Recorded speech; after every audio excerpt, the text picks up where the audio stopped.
नमस्कार। 24 कारण विपक्ष बेदम देख रहे हैं आप और आपके साथ मैं हूं परवीन शेख। जम्मू कश्मीर और हरियाणा में चुनावी जंग दिलचस्प हो गई है। जम्मू कश्मीर में 10 साल बाद चुनाव हो रहा है। मुकाबला बीजेपी और नेशनल कॉन्फ्रेंस और कांग्रेस गठबंधन के बीच है। महबूबा मुफ्ती इस लड़ाई में पिछड़ गई है, लेकिन सरकार बनाने में निर्दलीय और छोटे दलों की भूमिका अहम हो गई है। आतंकी फंडिंग मामले में सांसद रशीद इंजीनियर को जमानत मिलने से घाटी की सियासत गर्मा गई है। नेशनल कॉन्फ्रेंस कांग्रेस पीडीपी ने आरोप लगाया कि बीजेपी छोटे दलों के साथ ही ऐसे निर्दलियों को पीछे से समर्थन दे रही है जो कभी अलगाववादी ताकतों के साथ थे, जिस पर पलटवार करते हुए बीजेपी ने कहा है कि अगर अलगाववादी मुख्य धारा में शामिल होने का फैसला करते हैं तो उन्हें लोकतांत्रिक प्रक्रिया में शामिल होने का मौका मिलना चाहिए। इधर हरियाणा में आम आदमी पार्टी ने कांग्रेस को डेंट पहुंचाने के लिए अब तक 61 उम्मीदवारों का ऐलान कर दिया है। खासतौर से जुलाना में विनेश फोगाट के खिलाफ WWE रेसलर कविता दलाल पर आम आदमी पार्टी ने दांव लगाया है, यानी विनेश फोगाट को घेरने की तैयारी हो चुकी है। तो कैसे जम्मू कश्मीर और हरियाणा में बीजेपी ने पलट दी बाजी, इसी पर चर्चा के लिए स्टूडियो में मौजूद हैं कैपिटल टीवी के editor in chief doctor Manish Kumar और एग्जीक्यूटिव एडिटर राजीव कुमार। आप दोनों का स्वागत है। धन्यवाद। डॉक्टर साहब, आप खुद कश्मीर से लौट कर आए हैं, तो वाकई में यहाँ पर जिस तरह के आरोप पीडीपी और यहाँ पर नेशनल कॉन्फ्रेंस और कांग्रेस गठबंधन लगा रहा है, उनमें कितनी सच्चाई? देखिए, जो जम्मू कश्मीर के अंदर चुनाव हो रहे हैं उसमें जम्मू का इलाका बिल्कुल अलग है, वहाँ की राजनीति बिल्कुल अलग है और कश्मीर में एक अजीबोगरीब कहानी चल रही है।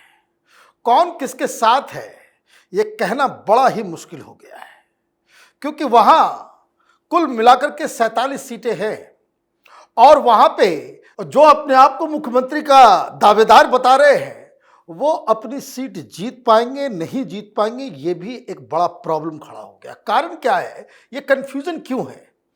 क्योंकि आर्टिकल 370 लगने के बाद जिस तरीके से आप ये समझिए पैसे को पानी की तरह केंद्र सरकार ने बहाया है और कश्मीर की जो आवाम है वो मोदी को वोट नहीं करेगी। माल खाएंगे मोदी से, सब कुछ डिमांड करेंगे मोदी से, लेकिन वोट मोदी को नहीं देंगे। इस बात को बीजेपी जानती है, तो फिर क्या किया जाए? कई सारी पॉलिटिकल पार्टियां जन्म ली और उसमें से कई सारी पार्टियां उस तरह की हैं जो ये कहती है कि भाई अब अलगाववाद को छोड़ो, डेवलपमेंट करो, मेन स्ट्रीम में आओ। पाकिस्तान वैसे ही डूब गया है, वहां पे टेरर फंडिंग बिल्कुल नगण्य हो गया है, लेकिन आवाम की का जो मिजाज है वो बिल्कुल अलग है। मैं तो कश्मीर में जगह जगह गया, लोग खुले रूप से ये परिवारवादी पार्टियों को गालियां देते हैं, भाई इन लोगों की वजह से सब कुछ हुआ है। लेकिन जो लोग खड़े हो रहे हैं उनकी दिक्कत ये है कि उनमें से कुछ ऐसे हैं जो कभी अलगाववादी थे और अभी भी अलगाववादी सेंटिमेंट्स के साथ हैं। लोग उन पे शक की निगाह से देख रहे हैं कि कौन बीजेपी से मिला हुआ है, कौन नहीं मिला हुआ है। और दिक्कत यह है कि उमर अब्दुल्ला और पीडीपी की पार्टी ये हारेंगी किससे?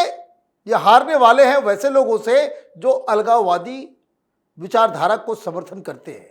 अब उससे क्या किया जाए? ये ठीक वैसा ही है कि जैसे ओवैसी खड़ा हो जाता है बिहार में या यूपी में, तो कांग्रेस वाले क्या कहते हैं, वो बीजेपी की बी टीम है। तो जो वहां पे जिनकी आप देखिए राशिद इंजीनियर से हार गए 3.5 लाख वोट से उमर अब्दुल्ला। भाई शर्म आनी चाहिए आपको कि आप एक ऐसे इंडिपेंडेंट कैंडिडेट से हार गए। तो अभी इंडिपेंडेंट्स की बहार लगी हुई है कि जो पब्लिक सेंटिमेंट्स उन लोगों के साथ है उसकी वजह से आप हारोगे। आप उनको बता रहे हो बीजेपी का बी टीम, बीजेपी की बी टीम आप उसको बता तो रहे हो, लेकिन आप क्या उनको ऑफर कर रहे हो? क्या आपकी पीछे की कहानी रही है? लोगों को उस पर यकीन नहीं है। तो कई सारी चीजें, कई सारे फैक्टर्स इस तरह से काम कर रहे हैं। जम्मू के अंदर माहौल बिल्कुल अलग है, जहां पे ये पीडीपी एनसी उन लोगों का जम्मू में कुछ नहीं है और जहां पे इन लोगों का है वहां इनकी हालत बड़ी ही नाजुक है। क्यों? क्योंकि कई सारे इंडिपेंडेंट्स खड़े हो गए, कई सारी पार्टियां आ गई है। जो ट्रेडिशनल जो पहले राजनीति होती थी कि 2-3 परिवार की पार्टियां लड़ रहे हैं, वो सब इक्वली मजबूत हैं। अब भारतीय जनता पार्टी ने भी हर जगह उम्मीदवार खड़े किए हैं। अब उम्मीदवार तो खड़े कर दिए हैं, लेकिन समस्या पीडीपी और नेशनल कॉन्फ्रेंस को होने वाली है। नेशनल कॉन्फ्रेंस अगर 47 सीटों में से 20 सीट 25 सीट पर लटक गई तो आप ये समझिए कि जो हवाई ख्याली पुलाव जो बनाया जा रहा है, अमेरिकन डेलीगेट से मिला जा रहा है, एक दिल्ली के अंदर जो कबाल है वो प्रोजेक्ट कर रहा है कि उमर अब्दुल्ला चीफ मिनिस्टर बने ही बने, ये सारी चीज़ें कुछ नहीं होने वाली है। तो यहाँ पर जम्मू कश्मीर में कहें कि जो विपक्ष है उसकी हवा टाइट हो चुकी है, और इधर जम्मू कश्मीर को लेकर उमर अब्दुल्ला जो दावे कर रहे हैं, या राहुल गांधी की तरफ से जब वो दौरे पर थे वो दावे किए गए, वो दावे पूरी तरह से यहाँ पर कहें कि बहुत ज्यादा कमजोर साबित हो रहे हैं। अब दावा कहाँ है? उमर अब्दुल्ला दावा नहीं कर रहे, परेशानियां दिखा रहे हैं, प्रदर्शित कर रहे हैं। राशिद इंजीनियर को बेल मिला और बेल मिलने के बाद परेशानी किसकी बढ़ रही है?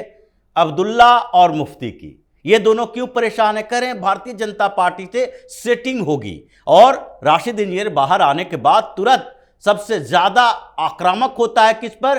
पीएम मोदी पर, कि पीएम मोदी की नैरेटिव नहीं चलने देंगे कश्मीर की घाटी में। कश्मीर की घाटी में ये जो पूरे 47 सीट है, 47 सीटों पर समीकरण बदलने के पीछे की वजह बड़ी है, क्योंकि जिस तरीके से नॉर्थ इंडिया के पॉलिटिक्स में, बिहार उत्तर प्रदेश में एक समय था जब बाहुबली लोग जो होते थे ये पॉलिटिशियन के पीछे चलते थे, उनका समर्थन करते थे, और धीरे धीरे ये राजनीति का अपराधीकरण, अपराधियों का राजनीतिकरण में तब्दील हो गया। अब इन लोगों ने सोचा कि हम इन पॉलिटिशियन को समर्थन देते हैं, ये विधायक सांसद बन जाता है और फिर 5 साल तक हमें अपने पीछे पीछे लटकाता है, तो फिर हम ही क्यों न विधायक सांसद बने। सारे बाहुबलियों ने चुनाव लड़ना शुरू कर दिया और ये विधायक और सांसद बन गए। अब घाटी की राजनीति को देखिए, उसी दिशा में चल रहा है। इन अलगाववादियों को समर्थन किससे मिलता रहा? अब्दुल्ला से और मुफ्ती से।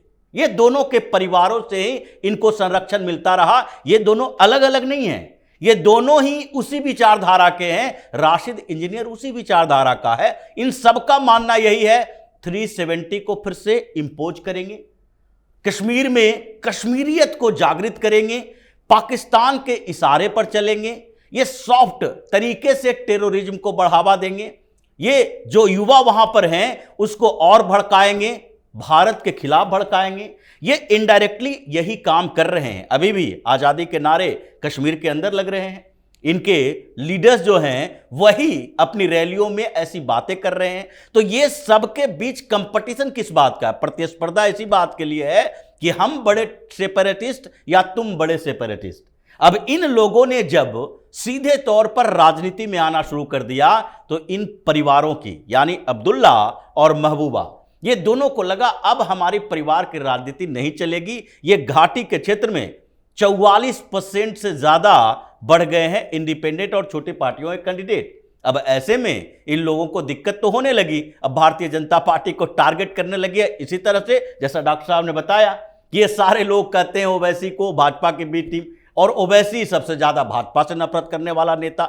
इसी तरीके की राजनीति चल रही है। मतलब इन दोनों पार्टियों में, कांग्रेस की बात छोड़ दीजिए, 5 सीटों पर तो नेशनल कॉन्फ्रेंस और कांग्रेस दोनों फ्रेंडली चुनाव लड़ रहे हैं और एक दूसरे को गालियां दे रहे हैं।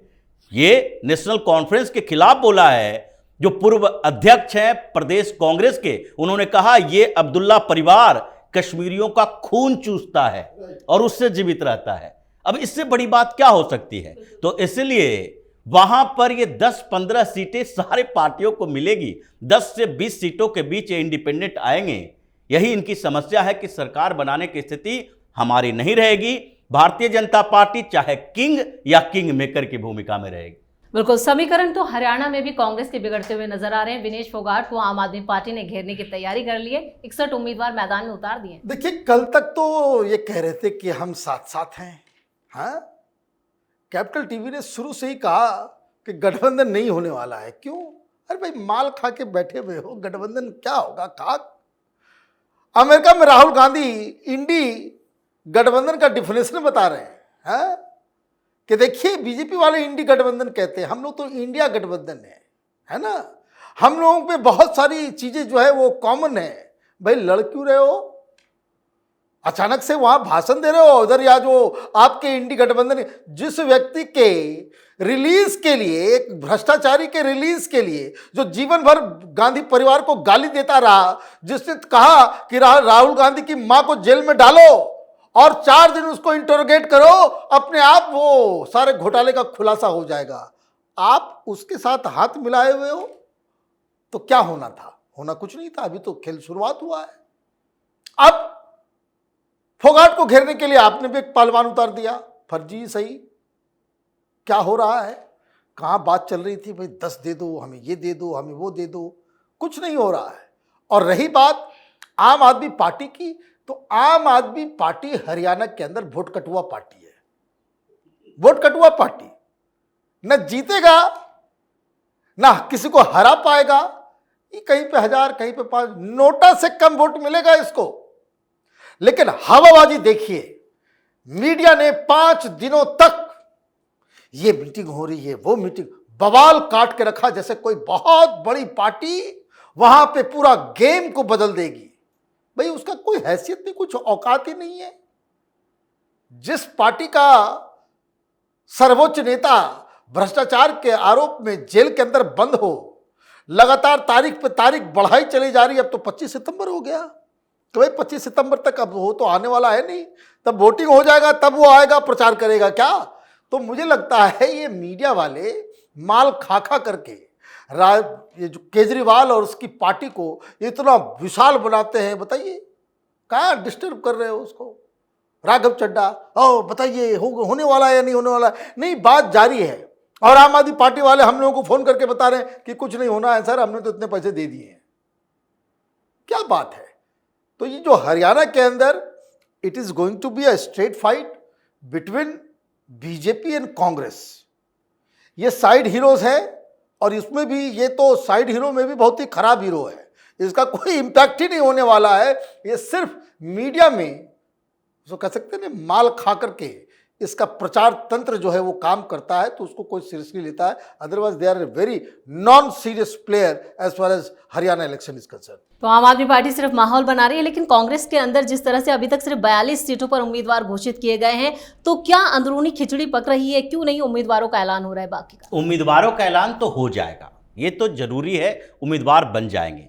लेकिन उम्मीदवार जहां जहां बनाए जा रहे हैं, वहीं से उम्मीदवारों से 3 गुना ज्यादा लोग मैदान में उतर गए हैं लड़ने के लिए। 2565 कैंडिडेट के दावे किए गए थे कांग्रेस के अंदर, 2565 दावेदार, और सीटें कितनी हैं? 90। उसमें से 42 दिया, और 2500 लोग कांग्रेस के दफ्तर में धरना प्रदर्शन पर बैठ गए। 2500-3000 लोग पवन खेड़ा को जाने नहीं दे रहे हैं, दीपक बावरिया को घेर के बैठे हुए हैं। कांग्रेस के सारे नेता सोच रहे हैं मुख्यालय जाना है तो कौन सा रास्ता अपनाएं, पीछे के दरवाजे से चल जाओ, क्योंकि यहां सब बैठे हुए हैं धरने पर, कहीं कुछ और हो गया तो लठ बज गई तो फिर बेइज्जती बड़ी हो जाएगी। तो ये स्थितियां कांग्रेस के अंदर पनप रही है। हुड्डा अपने तरफ, सुरजेवाला अपने तरफ, और शैलजा अपने लोगों का। ये सारे लोग अपने अपने लोगों को टिकट दिलवाना चाहते हैं, जो टिकट नहीं मिला तो फिर उसे हराना चाह रहे हैं। ये स्थितियां सब जगह पर है। आप फोगाट की बात देखिए, फोगाट के क्षेत्र जुलाना से 86 दावेदार थे, और उसमें से जब इनको स्वागत समारोह के लिए बुलाया गया विनेश फोगाट को, तो उसमें से 45 जो दावेदार थे, 40-45 के करीब दावेदार आए ही नहीं। बोले हम इसका समर्थन नहीं करेंगे, हम चाहे दूसरी पार्टी का समर्थन कर दें, भाजपा के साथ चले जाएं, आम आदमी पार्टी के, जेजेपी के साथ, किसी के साथ चले जाएं, कांग्रेस के इस उम्मीदवार के साथ नहीं जाएंगे। अब ये स्थितियां कांग्रेस के अंदर है। लेकिन जैसा डॉक्टर साहब ने बताया, आम आदमी पार्टी का भोकाल ऐसा बनाया जा रहा था कि ऐसी स्थिति पैदा हो गई कि जेजेपी को कोई पूछ नहीं रहा, इंडियन नेशनल लोक दल को कोई पूछ नहीं रहा, और केजरीवाल और कांग्रेस के बीच की बात उठा रहा है। ये दोनों पार्टियां जो है, ये दोनों पार्टी भी कांग्रेस के उसी हुड्डा केंद्रित राजनीति के जाटों के वोट लेने वाले हैं। ये दूसरे जातियों के राजनीति नहीं करते हैं, तो इसलिए बंटवारा इन लोगों के बीच हो रहा है जाटों के वोटों का। और भारतीय जनता पार्टी को 15-20% वोट मिलेंगे जाट समुदाय से, जैसे कि बालियान को भेज दिया गया है। जाट लीडर को लगाया जा रहा है, कुछ पहलवान साथ में आ रहे हैं। ब्रिजभूषण शरण सिंह जो गए, ये काहे के लिए गए थे? क्योंकि उनका जो नेटवर्क था, उनके अखाड़ों पर पकड़ और उनके साथ जो पहलवान थे विनेश फोगाट और बजरंग पुनिया के खिलाफ, वो सब अभी भारतीय जनता पार्टी के साथ हैं। तो ये स्थितियां हरियाणा में है जिसमें लगता है कि फिर से कांग्रेस अपने अंतर्कलह के कारण ही चुनाव हार जाएगी। बिल्कुल। और इस तमाम जानकारी के लिए और सटीक विश्लेषण के लिए आप दोनों का बहुत बहुत धन्यवाद। धन्यवाद। तो हरियाणा में आम आदमी पार्टी कांग्रेस को झटके पर झटके दे रही है, तो जम्मू कश्मीर में निर्दलीय और छोटे दलों ने कांग्रेस नेशनल कॉन्फ्रेंस गठबंधन के पसीने छुड़ा दिए हैं। दोनों ही राज्यों में शाह की रणनीति से विपक्ष एक बड़े चक्रव्यूह में फंस चुका है, यानी विपक्ष पूरी तरह से बेदम नजर आ रहा है। इस खास शो में इतना ही। वीडियो की खबर कैसी लगी कमेंट करके अपनी राय जरूर दें। वीडियो को लाइक करें, शेयर करें और कैपिटल टीवी को सब्सक्राइब जरूर करें। नमस्कार।